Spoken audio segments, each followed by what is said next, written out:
অনাথ ও অসহায় মানুষদের জন্য ঈদের খুশি ভাগ করে নিতে দেওয়া হলে সেমাই, চিড়া, মুড়ি, চিনি ও দুধের প্যাকেট শীতলকুচি ব্লকের গাদোপোতা মঞ্জুর উলুম অনাথ ফাউন্ডেশনের উদ্যোগে তারা প্রতি বছর ঈদ উপলক্ষে অনাথ, অসহায় ও দুস্থদের ঈদ উপলক্ষে খাদ্য সামগ্রী বিতরণ করে থাকে।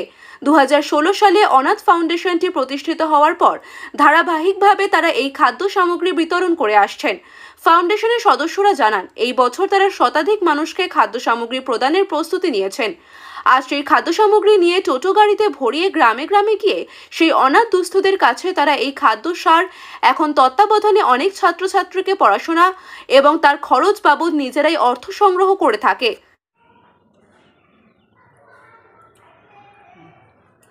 আজকে আমাদের কর্মসূচি, আমাদের কাল বাদে পরশুদিন আমাদের মুসলমানদের একটা পবিত্র ঈদ শুরু হচ্ছে। এই ঈদকে উপলক্ষ করে আমরা এই এলাকার কিছু গরিব, অনাথ মানুষ, অসহায় মানুষ আছে।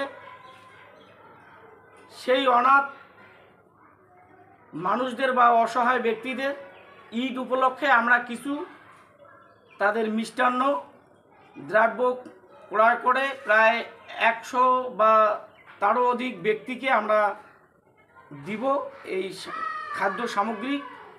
সেখানে আছে আপনাদের দুধ, সেমাই, কলা, মুড়ি, চিড়া, কিশমিশ, বাদাম, নারিকেল ইত্যাদি।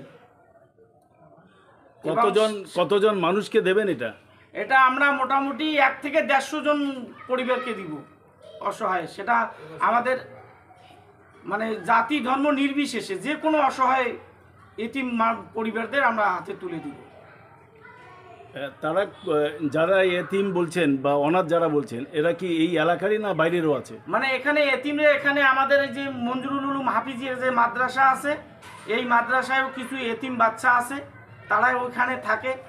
কিছু আসামের ছেলেও এই বাচ্চা মানে এই মাদ্রাসায় পড়াশুনো করে। এলাকার কিছু এতিম বাচ্চাও এই ব্লকের বিভিন্ন জায়গার বাচ্চা এই মাদ্রাসায় পড়াশোনা করে। একটা বার্তা এবারে